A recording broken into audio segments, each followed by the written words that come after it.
let's run the simulation. To run the simulation, you go to the Sim Setup button, and then you are entering a simulation mode. And then you're going to select under which file name you want to save the simulation results. So Vensim saves file in two different types. When it's MDL extension, it means the model sketch and the equations. And then the simulation results are saved under different file name with the extension VDF.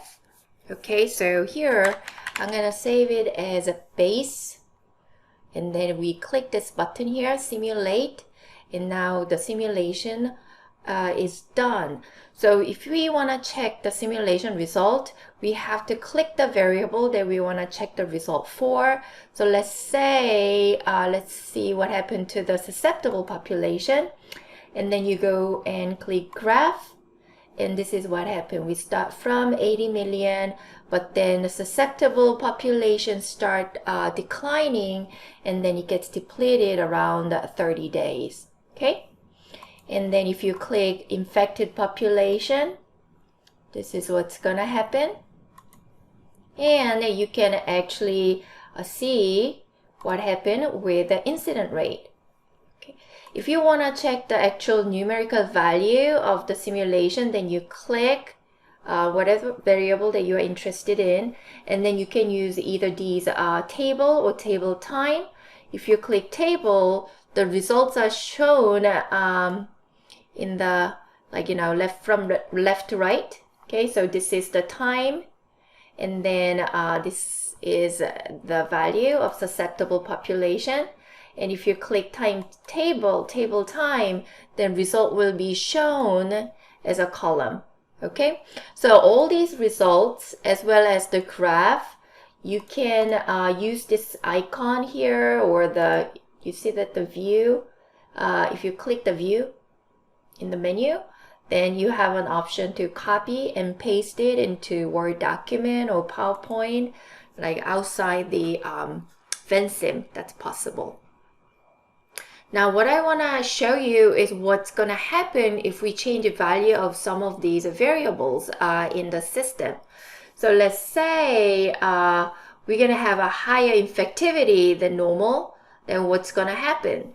So then we go into Sim Setup. Okay, now you see all these variables that is lighting up here. Those are the values that we can change the value for in this particular simulation run. So it's not going to change the default value in the equation or the model structure, but for this simulation, we can see what's going to happen if we change that value in a temporary manner. Okay, so let's say we're going to increase the infectivity. So let's name this simulation higher infectivity, and then you click this, and then instead of 5%, let's change it to 10, and then we simulate it to see what happens. Now if you click susceptible population and click graph, now you see that the new simulation with a higher infectivity is shown in blue, and then the original baseline is shown in red.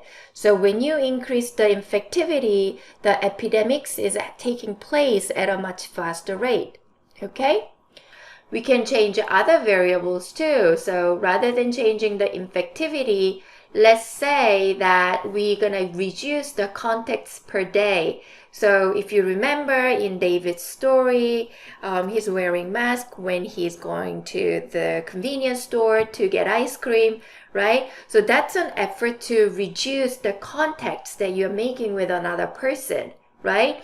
So here, rather than saying 10 or 15 contacts per day, let's say that we are all being very careful, and instead of 15, we're going to make 10 contacts per day, and I'm going to say less contacts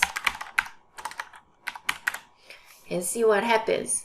Okay, so now the susceptible population, if you take a look, with less contacts compared to the base run, which is the gray one, now the epidemics is happening at a much slower pace.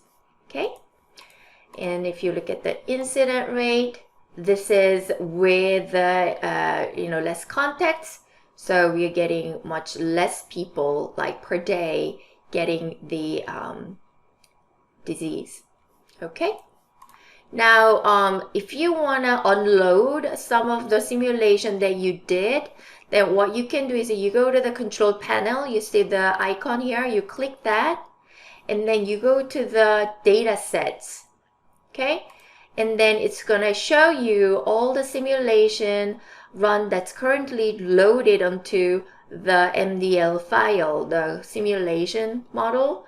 So let's say that we want to unload all of them except the base. Then what you do is you click that simulation run name, and then you're going to move it to the available side. What it does is it's going to leave it out of your model. However, it's still there. So later, if you want it back, you can just put it back into the loaded section. Okay? So I'm just going to leave it as base.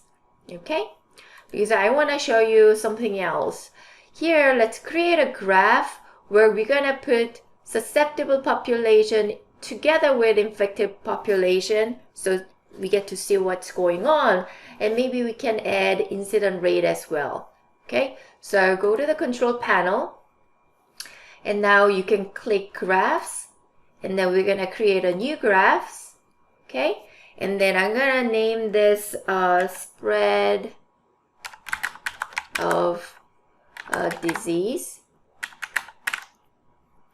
and then you're going to select the variables that you want to have on the graph. So if you click cell select, then it's going to show you all the variables in the model, and then I'm going to start with susceptible population, and then I want to have infected population, and then I want to add incident rate.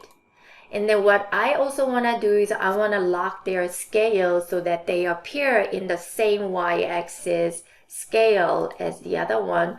So if I click the box in between these two variables, it's going to lock the scale between these two population variables. And then if I click this one, it's even going to lock the incident rate together with the population. Okay, so let's click OK. Now let's click the graph and say display. Then you see that how on the same scale, this is how the susceptible population is declining, and they are becoming the infected population. Okay, and this is the infection rate or incident rate, which explains the switch between this population and this population. Okay. If you think the incident rate graph is too small, then go to the modify. Okay. And then by unclicking the scale lock here, now you're gonna see this incident rate on a separate scale. Now let's see how it looks.